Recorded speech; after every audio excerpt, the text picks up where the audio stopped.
is sort of, I'm supposed to, and I think the general theme is to talk less and do more, but the reality is that anything that I've done which in the span of an individual life just never seems like very much, it's just day-to-day stuff, is because I've talked my way into a situation. And that's because I didn't do well at school, so I couldn't wave bits of paper or degrees at people. So I had to persuade them that there was something going on, or that I'd latched onto something that was worth doing. And whether that's Live 8 or Live 8 or Rat Trap or The Big Breakfast or stuff previously, that's been the case. The problem is that in the contemporary world,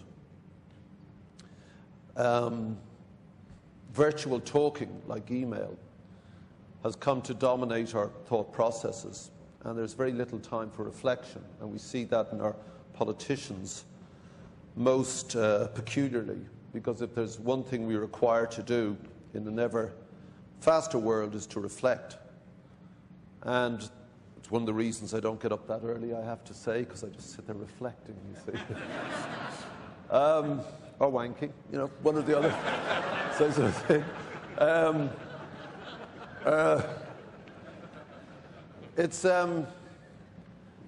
And we get a sort of a feeling of action from doing this email thing, and it's a mistake. It's a really serious mistake. It's a useful tool, but it's come to dominate the businesses that I participate in. At the moment, I own 6 television production companies, and today we are filming 34 separate programs. I'm also part of a couple of technology companies. And in the technologies in the companies where I'm a board member, I don't insist, but I ask that the senior managers really don't engage in emailing until about 2 o'clock in the afternoon, because this virtual talking sets the agenda for your day, and it's somebody else's ideas, and that's lethal.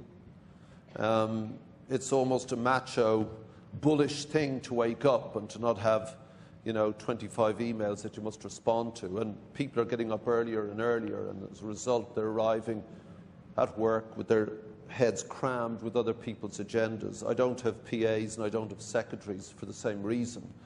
I'd sooner get on with it myself, because inevitably I'll get involved with their personal lives or their problems, or they're in a crap mood and stuff. So I just stay at home in the flat and wander up and down with my mobile and my guitar, pacing up and down, and that's it.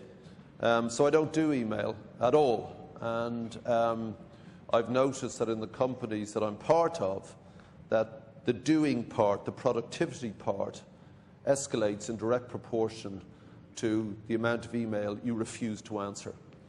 And it's also, I've seen serious deals collapse. I mean, actual really serious deals I've been involved in, where it gets near the finishing line and emotions on either side are running high, and an ill-considered email will destroy that, because the tone is not correct. The tone of email, as opposed to texting, which is understood to be a minimal shorthand, is wholly incorrect. And instead of standing back and thinking about the tone of this message, you react. And the consequence of an ill reaction can be tremendous to the people that you're employing, and indeed for what you want to achieve. So just rooting it in the now, while it's a useful tool for communication, it gets in the way of serious consideration of where you want to be and what you want to do.